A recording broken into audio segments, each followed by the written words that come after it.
Qu'est-ce qui vous captive le plus? I think that's really important to consider. That's why we go so hardcore.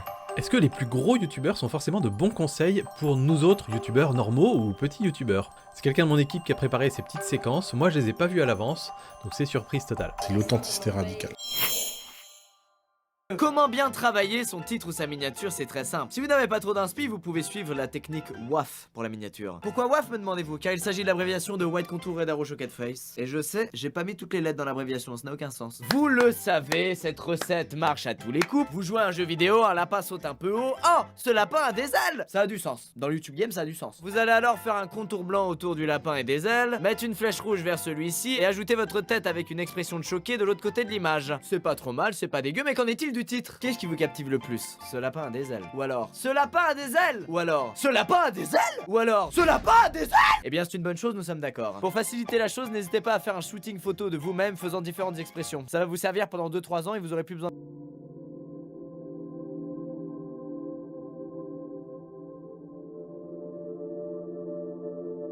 Bon, là il nous a tout dévoilé. Ce qui est intéressant, je pense qu'il me semble qu'elle a quelques années quand même cette vidéo-là, mais voilà, les grands concepts sont toujours d'actualité, l'exécution plus tellement. Aujourd'hui, vous faites du contour blanc avec une tête de youtubeur, avec une grosse flèche rouge. C'est pas garanti que ça marche, loin de là. C'est un peu fait son temps. Mais le concept de base reste le même, c'est-à-dire identifier, faire en sorte que sur votre miniature, il y ait un sujet identifiable, qu'on puisse tout de suite reconnaître. Donc là, c'est l'équivalent du contour blanc, mais aujourd'hui, on peut faire des ombrages, on peut faire des différences de colorimétrie entre ton chaud, ton froid. Enfin, il y a plein de façons en fait, de faire ressortir un objet ou un sujet sur une miniature qui sont un peu moins brutos que faire un contour blanc. La flèche, c'est intéressant, c'est un truc qu'on peut toujours utiliser. Alors peut-être pas la bonne grosse flèche rouge bien bourrine comme il a montré dans sa vidéo, mais voilà, c'est quand même souvent quand il y a beaucoup d'éléments dans une image, de pouvoir attirer l'attention sur un point particulier, notamment si c'est un point un peu mystérieux, ça marche très bien, ça aide, donc ça c'est une bonne idée. Et gardez en tête que pour une bonne miniature, il faut que ça passe le test du coup d'œil. Le test du coup d'œil, c'est votre miniature, si elle est sur votre écran, en petit, vous tournez la tête, vous faites hop, hop, est-ce que vous avez compris de quoi va parler cette vidéo? Si dans le coup d'œil vous n'avez pas compris, c'est que la miniature n'est pas assez claire. Et donc en ça, un rond rouge, une flèche, un truc comme ça aide tout de suite le cerveau à savoir exactement où il faut regarder. Et ça peut aider du coup à ce que le test du coup d'œil fonctionne. Là, la tête choquée, là pour le coup, je vous la déconseille de plus en plus parce que c'est vraiment un petit peu... voilà, c'est un peu passé de mode, la fameuse tête de youtubeur, le fameux... Par contre, le principe derrière est toujours valable. C'est-à-dire, qu'est-ce qui est intéressant sur la tête choquée? Ce qui est intéressant, en fait, c'est que ça démontre une émotion. Ça démontre qu'il va se passer quelque chose, et quelque chose d'un peu extrême.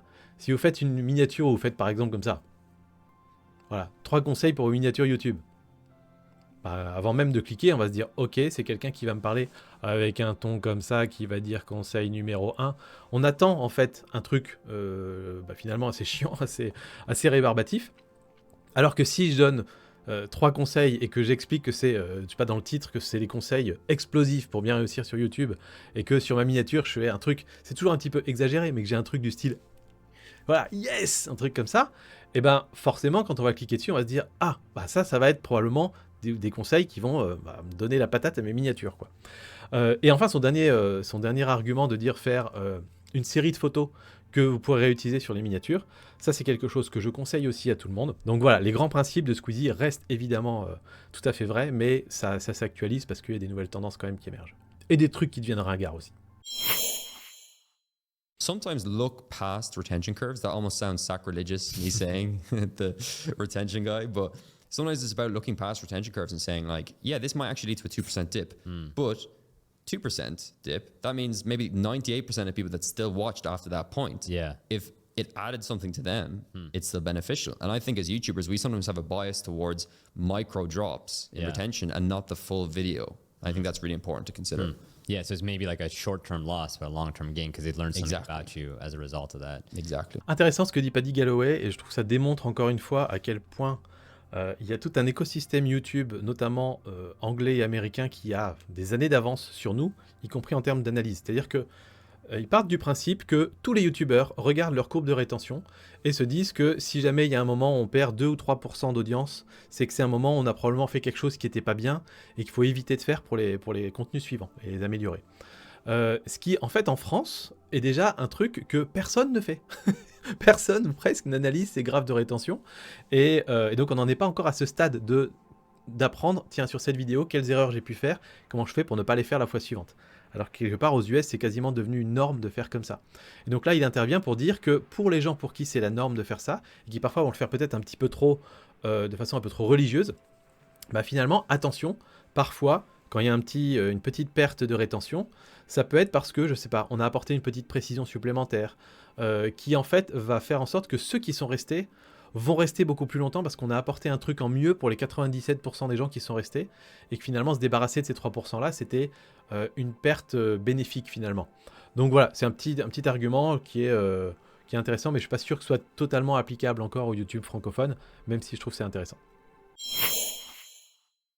Si des gens qui regardent ça ont envie de se lancer sur YouTube et tout, moi le message le plus consistant que je donne aux gens, c'est que la seule chose qui paye à long terme, c'est l'authenticité radicale. Soit t'es vraiment quelqu'un avec les gens connectent, soit t'es un clown. Et les clowns, ça peut faire plein de vues, mais ça vend pas, ça crée pas de lien. Moi, je fais jamais d'affiliation par philosophie, mais les rares fois où je vends un truc parce que j'aime bien, j'ai une audience qui achète massivement. Parce que les gens savent que je vais jamais le faire parce que je suis un panneau publicitaire en train de vendre des trucs. Et je pense que cette authenticité, elle a une valeur immense sur le long terme. Et les vanity métriques ne marchent pas. Les gens qui regardent les vues plutôt que le watch time, ils ont tort. C'est intéressant ce que dit Oussama, parce qu'en fait, l'authenticité, je suis 100% raccord avec Oussama, c'est hyper important.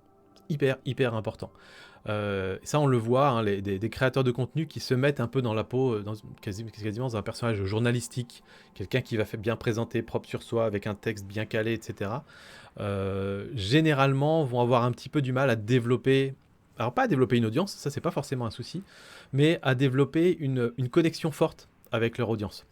Après, en fait, ils peuvent devenir des médias. Par exemple, un Hugo Décrypte est complètement devenu un média. Il a effectivement ce ton très journalistique, même si de temps en temps, il y a quand même des trucs où il essaie de montrer un peu d'authenticité. C'est très léger, mais on l'apprécie quand même. Et donc ça reste quand même bankable pour des marques, pour des partenariats, etc. Mais c'est vrai que demain, si un Hugo Décrypte disait acheter ma méthode pour devenir, je sais pas, pour devenir super, je sais pas moi, super efficace au boulot, ça n'intéresserait pas grand monde. Et le problème, c'est que le biais d'Oussama, c'est ça, c'est que lui va voir, en tout cas dans son discours, il voit beaucoup ce côté-là, le côté des gens qui veulent vendre un truc derrière sur YouTube, et notamment des infopreneurs qui veulent vendre des trucs. Et donc là, il y a intérêt effectivement à créer une connexion forte avec l'audience pour ça. Donc, mais de toute façon, l'authenticité, voilà, c'est toujours plutôt une bonne chose. Maintenant, de dire privilégier l'authenticité et pas le watch time, c'est hyper dangereux, notamment pour tous ceux qui n'ont pas une audience à la taille de celle d'Oussama, parce que si on veut privilégier l'authenticité, on va moins écrire ses vidéos, on va essayer d'être totalement naturel, etc. Et on va faire des contenus qui vont moins intéresser les gens, moins générer de watch time et qui ne vont pas développer une audience YouTube. Donc le tout, c'est de faire vraiment un équilibre entre les deux, et ça dépend aussi beaucoup de la personnalité du créateur. Oussama, un petit peu comme moi, il a cette capacité à improviser des choses et à faire en sorte que la parole et la pensée soient relativement structurées. Il y a des personnes qui ont besoin d'écrire et d'avoir un script et un prompt pour pouvoir être à peu près naturel, sinon c'est impossible pour eux de tourner des vidéos. Et donc c'est facile pour nous de dire soyez authentique, c'est plus difficile pour quelqu'un qui a besoin d'un script et d'un prompt. Même s'il y a des techniques qui permettent de mettre un petit peu d'authenticité dans des scripts, et il y a plein de youtubeurs qui font ça très bien, mais voilà, faire attention quand même à pas penser que tout le monde fonctionne comme nous. It is actually fundamentally grossly negligent and unacceptable for you to be in a place where you do not reply with a thank you or a heart or a meaningful, you read it and you meaningfully wrote something back to every single comment you have right now in whatever limited that is, because those 7 people are disproportionately the reason you're gonna get 17. And yet you're so worried about getting the next 10 that don't know you, you're giving no f***ing love to the 7 that decided to watch your horse. 100% d'accord avec Gary quand on démarre une chaîne YouTube, et effectivement quand on a des vidéos qui vont générer 10, 15, 20 commentaires maximum, oui, prenez carrément le temps de répondre à tous les commentaires, juste même de mettre un petit cœur pour dire c'est bon, je l'ai reçu, je l'ai vu, merci. Et répondre aux commentaires quand vous pouvez, un petit merci, un petit ah c'est super intéressant, etc. Parce que effectivement c'est des personnes qui ont pris du temps pour rédiger un message, ça leur montre que vous êtes attentif à eux, et c'est hyper important parce que c'est ces personnes qui vont être vos premiers fans et qui vont permettre de relayer un peu tout le reste. Donc oui, c'est important de faire ça. Maintenant, évidemment, quand vous avez une grosse chaîne YouTube qui génère des milliers de commentaires par vidéo, on s'attend pas à ce que vous répondiez. C'est pas gênant, c'est pas grave. Et puis il y a aussi un stade, quand ça fait longtemps qu'on fait des vidéos YouTube, on va se rendre compte qu'en fait, on va parfois avoir exactement toujours les mêmes personnes qui répondent en commentaire. Et ça peut sembler un petit peu moins productif, entre guillemets, de prendre le temps de répondre à tout le monde, surtout quand c'est quelqu'un qui a juste mis merci beaucoup. Voilà, c'est pas forcément hyper utile. Maintenant, c'est vrai que sur YouTube, on a la fonction cœur qui est super simple. On va dans les commentaires YouTube, on peut faire cœur, cœur, cœur, cœur, cœur, cœur, et on passe à la suite. Ça coûte vraiment rien, donc faites-le quand même. You have on your phone is the autoplay. Yeah, is because that's what's gonna play. It's the and- first 5 seconds. Exactly. Like, And so- you make sure the first 5 seconds looks like the thumbnail. Of course. So before you film a video, what is the thumbnail? What is the video? And then what's the first 5 seconds? And then what's the first 30 seconds? You know, by the first Yeah. 5 seconds, it's like goes with the thumbnail. Because it's possible that people open YouTube and They don't see it. They don't Especially even see the for thumbnail. us, because like for so many people I've watched hundreds of our videos, when I upload, I am first on your homepage. So like you just literally don't even see the thumbnail. Because it autoplays so quickly. So like the thumbnail is irrelevant. I have to like visually convince you to click on the video. Wow, that's so interesting. Yeah, that's why we go so hardcore. Dude, that's so crazy. So do you consider also captions in those first 5 seconds? Because Of people course, aren't all of watching it. with Yeah, audio. everything. Everything. Yes, 100%. Wow. So those first 5 seconds, that hook is now even more important than it ever used to be. Oh, 100%. Yeah, before it was important because you had to convince people to watch. Yeah. Now you have to convince people to click and watch at the same time Whoa. with the first 5 so seconds. that's driving. Donc, ce qui est intéressant, c'est que là, il parle de l'autoplay. Donc, l'autoplay, pour le cas où vous ne sauriez pas, c'est quand vous allez sur YouTube, sur votre téléphone, quand vous êtes en train de vous balader, en fait, vous avez des miniatures qui s'affichent, évidemment, mais dès le moment où la miniature arrive au milieu de la vidéo, eh ben, il y a le début de la vidéo qui commence à se jouer, en fait, au milieu de votre écran. Donc, en fait, ce qu'il explique, c'est que la miniature, bah, comme je vous disais sur le test du coup d'œil, on va la voir qu'une fraction de seconde, et après, c'est le début de la vidéo qui se joue. Et donc, ce qu'il explique, lui, c'est que dans son domaine en tout cas, les premières secondes de la vidéo sont hyper importantes et c'est les premières secondes qui doivent convaincre les gens de cliquer, alors qu'auparavant les premières secondes c'était après que les gens aient cliqué et ça devait les convaincre de rester. Et donc là il dit ça doit les convaincre à la fois de cliquer et de rester. Et donc ce qu'il explique c'est que généralement il va essayer d'avoir un visuel qui est très similaire au visuel de la miniature, pour pas faire un truc complètement différent. Imaginez, je vous montre un visuel avec un super beau paysage que je suis en train de prendre en photo. Donc on s'attend à ce que ce soit une vidéo tournée en extérieur, et vous démarrez la vidéo, et pendant 30 secondes, je vous parle comme ça en face cam de mon studio. Ça fait une déconnexion, ça fait un truc bizarre.